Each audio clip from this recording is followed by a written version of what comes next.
शाम के वो आते हैं या और कोई समय निर्धारित होगा तो उसकी सूचना मिलेगी, उसके बाद जाएंगे और उनको यहाँ से ले जा कर के वहाँ स्थापित कर देंगे जहाँ पर वो नई मूर्ति की स्थापना हो चुकी है और वहाँ प्राण प्रतिष्ठा के कार्य शुरू हो रहा है। लेकिन आपसे ये भी जानना चाहूंगी कि नियम क्या कहते हैं, किस आधार पर? कोई तो शुभ मुहूर्त होता होगा जब प्रभु की मूर्ति जो है जो पुराने मंदिर में रखी है वहां से दूसरे मंदिर में स्थापित होती है। नहीं, इसका मुहूर्त नहीं है, क्योंकि इसको ले जाने में और वहाँ स्थापित करने में इसका मुहूर्त नहीं है।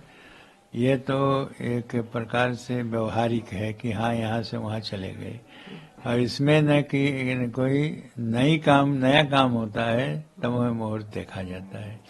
ये पुराना है और नए मंदिर में जाना है, इसमें किसी मुहूर्त का जरूरी नहीं है। हाँ, यह है कि वहाँ का कौन ले जाएगा यह आवश्यक है। पहले जब तिरपाल से अस्थायी मंदिर मिलाए तो स्वयं मुख्यमंत्री जी थे, मुख्यमंत्री के द्वारा यह रामलला यहाँ आए थे। इसके बाद हो सकता किसी को करें जिसके द्वारा वह यहाँ से रामलला उठ करके और उस जगह जाए। अच्छा, मुख्यमंत्री जी पहली बार लेकर आए थे? हाँ, टेंट रहा या अस्थायी मंदिर बना जहाँ दर्शन होता है तो मुख्यमंत्री लेकर के आए थे।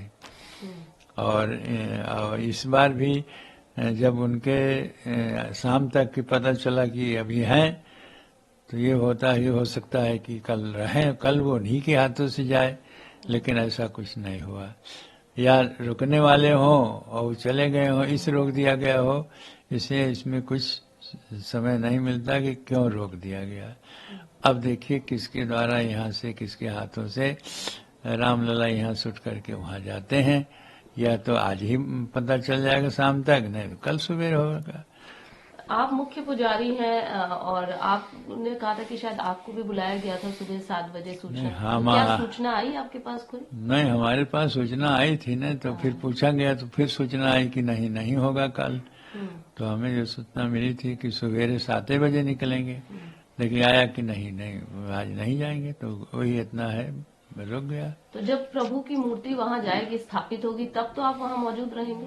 हाँ बिल्कुल, जब जाएगी यहाँ तो रहेंगे। उसके लिए आपको पहले से बोल दिया गया है? हाँ, नहीं, अनुमति पत्र मिलता है। एक अनुमति पत्र होता है, जैसे कोई प्रधानमंत्री, राष्ट्रपति, उपराष्ट्रपति या जोगी जी के तो नहीं लगता, जोगी जी तो आया करते हैं, लेकिन और कोई प्रधानमंत्री, राष्ट्रपति के लिए उप मुख्यमंत्री और वो क्या कहते हैं अमित शाह जी आए थे, तब भी इन लोगों के लिए अनुमति पत्र मिला था, तभी वहाँ से हम जा पाए, बाकी सबको हटा दिया गया था। तो इसलिए वो अनुमति पत्र जो होना चाहिए नहीं मिला। अभी नहीं मिला है? हाँ, अभी नहीं मिला है। कोई कुछ बोला गया है कि अभी? नहीं, ऐसा कुछ नहीं, अभी कुछ नहीं कहा गया है। अभी कुछ नहीं कहा गया। हाँ। अब जो महत्वपूर्ण बात है ये समझना चाहूंगी कि वहाँ पर रामलला जो है, जो नई मूर्ति है, वो स्थापित हो चुकी है और जो नियम है वो हो रहा है, प्राण प्रतिष्ठा। प्राण प्रतिष्ठा की जो नियम है वहीं पर हो रहा है, जहाँ मूर्ति वो है, नई मूर्ति है, लेकिन अभी उसको खोला नहीं गया है, अभी शरीर को ढक दिया गया है कपड़े से। अच्छा, शरीर को ढक दिया गया। हाँ। एक तस्वीर बार बार सामने आ रही कि प्रभु की आंखें खुली हुई है, हालांकि ये कह रहे कि पुरानी तस्वीर है।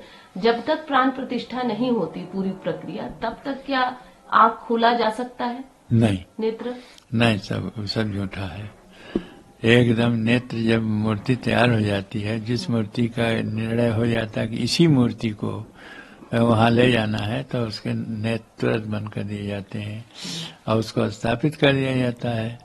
तो ये काम जो है वो तो वही होता है, और जो आँख खुली हुई दिखाई दिया मूर्ति, वो मूर्ति है ही नहीं है।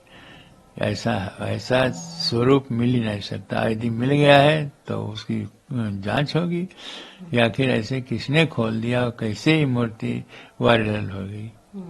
और एक बात ये भी है कि अगर प्राण प्रतिष्ठा पूरी नहीं होती है, तब तक क्या श्रृंगार ये सब होता है प्रभु का? कर्म आंखें नेत्र नहीं, बंद करके श्रृंगार होता है? प्राण प्रतिष्ठा के तो सब काम होगा, लेकिन नेत्र नहीं खुलेगा। नेत्र नहीं खुलेगा जी। अभी क्या? अब बस 2 ही दिन रह गए हैं, आज 20, 21, 22 को होना है। अब इस समय की क्या विधि रहेगी, जरा बताइए। इस समय वही विधि है जो मंत्रों के द्वारा, ये कर्मकांड के द्वारा हो ही रहा है। और इसमें जो है यह है जितने भी कार्य हैं वो होंगे, लेकिन नेत्र नहीं खुलेगा। उनके और शरीर खुला सकता है, खोल सकते हैं ये पंडित हैं, क्योंकि और जगह शरीरों में उसको जो देना पड़ता है, पुष्पाधिवास, जलाधिवास आदि सब होता है काम, तो कुछ न कुछ होता है। तो इसी दशा में वह नेत्र नहीं खोला जाएगा, बाकी जो प्रक्रिया प्राण प्रतिष्ठा की वो किया जाएगा। और ये जो हमारे जो टेंट में जो श्री राम प्रभु जिनकी पूजा हो रही है, उनको कहाँ पर स्थापित किया जाएगा, किस जगह पर, श्री राम के कहाँ पर? जैसे वो जो गर्भगृह है, जी, जी। जहाँ रामलला के स्थापना किया जा रहा है, उसके अगल बगल और जगह है छोटी छोटी हुई है, तो वहीं कहीं किसी कोने पर उनको स्थापित कर दिया जाएगा किनारे, और उनकी पूजा अर्चना होगी। अभी यही समस्या है कि यदि वो मूर्ति की पहले पूजा अर्चना नहीं शुरू हुई, उसके पहले इनको स्थापित कर दिया, तब समस्या बनेगी। इसलिए संभव है कि वो यह 22 तारीख तक न करें, और 22 के बाद 23 को प्राण इन मूर्ति को ले जाकर स्थापित करें, जो नए मंदिर में, पुराने मंदिर से जाके नए मंदिर में स्थापित हो। मतलब आपका कहना ये है कि पहले प्राण प्रतिष्ठा हो जाए, उसके बाद ही पूजा पाठ होगा। तो ये वाली जो पुरानी टेंट में जो प्रभु श्री राम की रखी मूर्ति है, वो तभी जाएगी, क्योंकि फिर उससे पहले पूजा पाठ नहीं हो पाएगा, दोनों साथ ही होगा। नहीं, तो उस समय इनकी पूजा पाठ होगी। हाँ। उनके नहीं हो पाएगी, जो नई मूर्ति है। नई मूर्ति प्राण प्रतिष्ठा हुआ नहीं, तो हाँ। कैसी मूर्ति के प्राण प्रतिष्ठा नहीं हुआ, तो नई प्राण प्रतिष्ठा हो रही है, हो जाए, नेत्र खुल जाए, तो उसकी पूजा अर्चना होगी। तो 22 तारीख से पूजा अर्चना तो होगी ना? हाँ, 22 को है। एक सवाल ये भी है, कुछ जो नेता है, अब दिग्विजय सिंह जी का ही एक बयान आया कि जब बड़ी मूर्ति थी, तो जब पहले से ही मूर्ति थी, तो दूसरी मूर्ति लाने की जरूरत क्या थी। और दूसरी बात ये कि हमारे शंकराचार्य उन्होंने भी कहा है कि किस तरीके से कौशल्या की गोद में बैठे छोटे श्री राम के स्वरूप होने चाहिए थे। तो ये जो इसको लेकर आप क्या कहेंगे, क्या लगता है आपको? पहले जो यहाँ पर बाबरी मस्जिद के बगल में समझौता से एक राम चौतरा बनाया गया था। उस राम चौतरे पर जो चांदी की मूर्ति बनाई गई थी इनका कौशल्या जी का, ठीक है, तब उसमें भगवान को गोद में लिए हुए माता कौशल्या जी गोद में लिए हैं, और इस प्रकार का चित्र उनके बना था। जी। लेकिन ये बात जो कह रहे हैं कि मूर्ति भी ऐसी होनी चाहिए थी, कांग्रेस की तरफ से कहा जा रहा है, इस पर क्या कहेंगे आप? अभी जो मूर्ति है वो ना होके कौशल्या की गोद में इस तरीके की मूर्ति होनी चाहिए थी, छोटा स्वरूप होना चाहिए था, बाल स्वरूप होना चाहिए। उसमें राम चौतरम ऐसे ही था, ऐसे होना चाहिए था, लेकिन ये लोगों ने किस प्रकार से अलग बनाया है, ये तो यही है, समझ में आ जाएगा जब वहां से ले जाके वहां स्थापित करेंगे।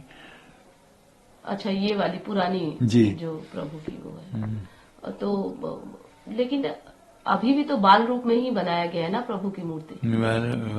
बाल रूप पे ही 5 साल की अवस्था, तो कोई प्रौढ़ थोड़ी माना जाता है। हाँ।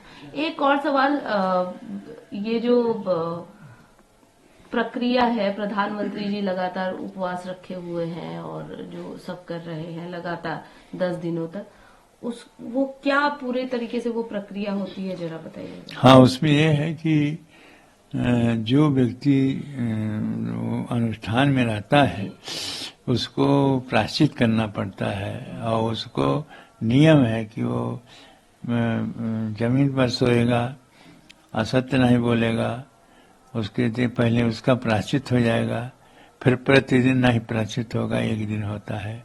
फिर यह जो मंत्र है, उन मंत्रों के द्वारा अपने को अभिनंदित किया आचमन करेगा, आचमन करने के बाद शरीर में छोड़ेगा कि इसको अपने शरीर को शुद्ध करने के लिए। तो क्या जमीन में सोया जाता है? ऐसा जमीन नहीं पर होता? सोना, पत्तल में खाना हाँ। और ब्रह्मचर्य के रूप से रहना, झूठ नहीं बोलना, स्नान करना सरयू के दोनों टाइम, और जो होता है उसको गायत्री मंत्र के जपना है, कोई मंत्र जपना पड़ेगा, जो होगा उनके मंत्र होते होंगे। इस तरह से सारी विधियां करना पड़ेगा वो जजमान को, इसको जजमान कहते हैं। और ये करना चाहिए था प्रधानमंत्री को, तो प्रधानमंत्री के प्रतिरूप में है कि संकल्प में पता चलेगा, प्रतिरूप में है कि उनके स्थान पर है या उस स्वयं है।